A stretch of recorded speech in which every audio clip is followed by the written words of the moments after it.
So in Chem 120, we did a lab called What's in the Water, and this is by me, David Mitchell.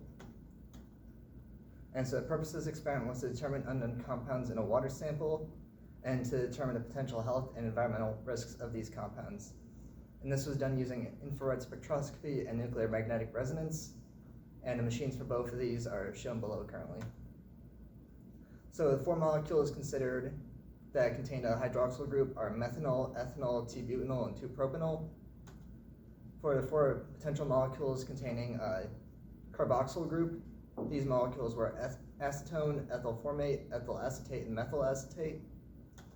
And for the four compounds containing either chlorine or bromine functional groups, the four compounds considered were 1,2-dichloroethane, 1,4-dichlorobutane, 1,2-dibromol 2-methylpropane, and 2-chloropropane. And for three molecules containing a benzene ring, the three molecules considered were benzene, paraxylene, and acetylene. And so infrared spectroscopy or IR spectroscopy is used to identify functional groups present in a molecule, and then this will generate a series of peaks, and so certain peaks will correspond to certain functional groups. So a broad, strong peak in the 3,500 to 3,100 range will indicate a hydroxyl group. In the 3,150 range to 3,000 range, this will indicate a benzene ring. In 3,010 to 280 range to 2,080 range, this will indicate a singly bonded carbon. In 1,750 to 1,650 range, this will indicate our carboxyl group. In the 850 to 600 range, this will indicate chlorine. And then 650 to 550 will indicate potential bromine.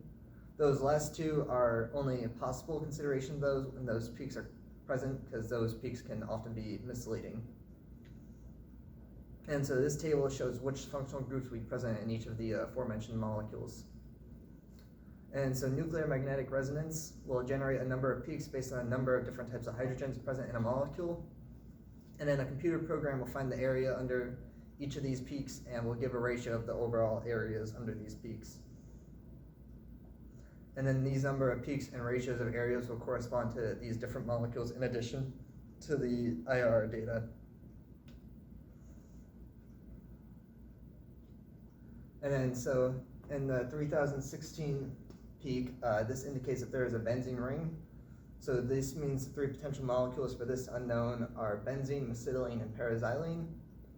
And over here, there's a peak at 2917, which indicates that there is a singly bonded carbon, which rules out the possibility of the molecule being benzene.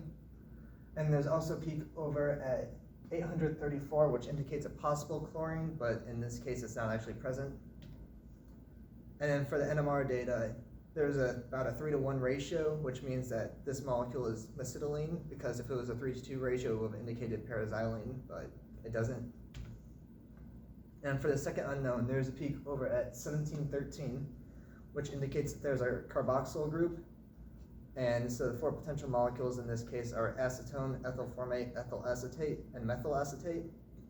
And over at the peak of 3005, this also means that there's a singly bonded carbon, but this doesn't change any of the potential molecules that this could be.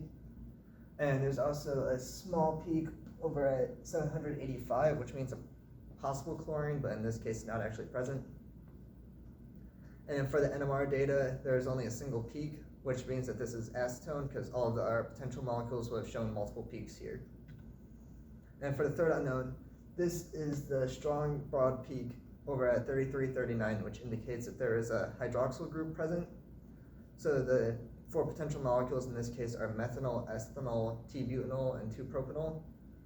And here we have two peaks that indicates a singly bonded carbon. So this doesn't change any of the potential molecules that this could be. And over at 803, there's also a potential chlorine bond, but in this case, again, it's not actually present based on the current data. And for the NMR data, it generated about a 1 to 2 to 3 ratio, which indicates that this is ethanol because this is the only ratio that of those four molecules that would correspond to ethanol. And for health concerns for these molecules, so acetylene can cause nervousness, tension, anxiety, asthmatic bronchitis, and can also irritate the skin, eyes, and respiratory tract. Acetone can cause headaches, vomiting, quickened pulse, unconsciousness, coma, skin, kidney, liver damage, and nerve damage. Can also cause birth defects and can also lower the reproductive rates in men. And for ethanol, which is essentially alcohol, this in small doses will decrease stress and increase happiness, but in higher doses will start to cause slurred speech, loss of coordination, delayed reaction time, and errors in judgment. Again, the same exact effects of alcohol.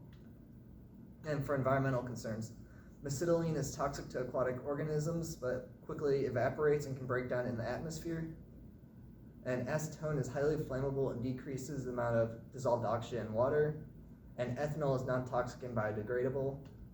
And so in conclusion, while mesitylene has some noteworthy health effects, it does rapidly break down, so it is not a major concern.